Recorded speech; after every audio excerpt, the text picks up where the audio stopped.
ছাত্র জনতার গণ অভ্যুত্থানে ক্ষমতা ছেড়ে পলাতক সাবেক প্রধানমন্ত্রী শেখ হাসিনার মেয়ে সাইমা ওয়াজেদ পুতুলের সূচনা ফাউন্ডেশনের অফিসের ঠিকানায় অভিযান চালিয়েছে দুর্নীতি দমন কমিশন।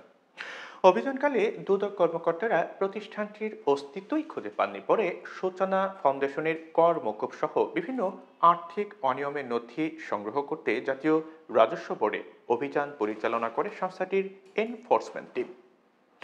এসব তথ্য উল্লেখ করে একটি প্রতিবেদন প্রকাশ করেছে জাতীয় দৈনিক যুগান্তর। প্রতিবেদনে বলা হয় যে দুদকের উপপরিচালক আখতারুল ইসলাম জানিয়েছেন যে বুধবার সকালে এনপিআর ও সমাজসেবা অধিদপ্তরের দেওয়া সূচনা ফাউন্ডেশনের ধানমন্ডির অফিসের ঠিকানায় অভিযান চালায় দুদকের একটি দল, কিন্তু সেখানে অফিসের কোনো অস্তিত্ব খুঁজে পাওয়া যায়নি।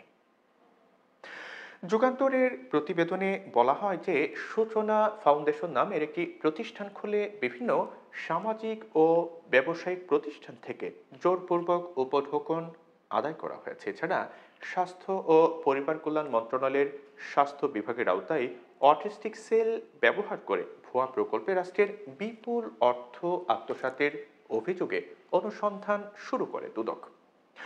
দুদক কর্মকর্তারা বলছেন যে এনবিআর এর উপর অবৈধ প্রভাব খাটিয়ে ফাউন্ডেশনের নামে আনা অর্থ করমুক্ত করা এবং মানুষকে জোর করে চাঁদা দিতে বাধ্য করেন পুতুল। এছাড়া পুতুলকে বিশ্ব স্বাস্থ্য সংস্থার আঞ্চলিক পরিচালক পদ থেকে অপসারণে স্বাস্থ্য ও পররাষ্ট্র মন্ত্রণালয়ে চিঠি পাঠানোর সিদ্ধান্ত নিয়েছে দুদক।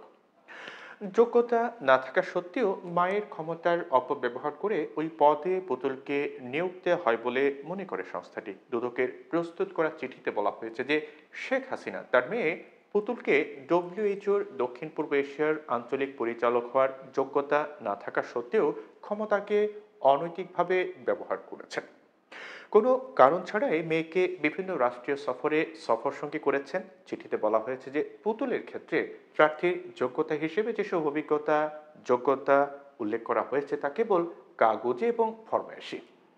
মেয়ের অযোগ্যতাকে ধামাচাপা দেওয়ার লক্ষ্যে G20 শীর্ষ সম্মেলনে শেখ হাসিনা পুতুলকে সঙ্গে করে ভারতে নিয়ে যান। নিজের পারিবারিক প্রভাব এবং তার নিকট আত্মীয়দের রাষ্ট্রীয় ক্ষমতার অপব্যবহার করে সরকারের বিপুল অর্থ ক্ষতি সাধন করেছেন এবং একই সঙ্গে তাদের কার্যকলাপ আন্তর্জাতিক পরিমণ্ডলে রাষ্ট্রীয় সম্মানহানির কারণ হয়ে দাঁড়িয়েছে।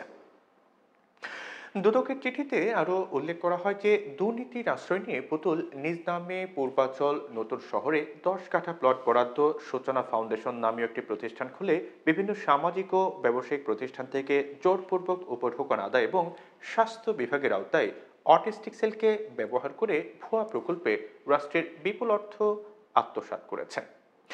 এমন ব্যক্তি বাংলাদেশের হয়ে ডব্লিউএইচওর একটি সম্মানজনক পদে দায়িত্ব পালন করে যাওয়া দেশের জন্য মর্যাদা হানিকর এবং বিশ্বমণ্ডলে দেশের সুনাম ব্যাপকভাবে ক্ষতিগ্রস্ত হওয়ার জোরালো আশঙ্কা রয়েছে বলে উল্লেখ করা হয় দুদকের চিঠিতে।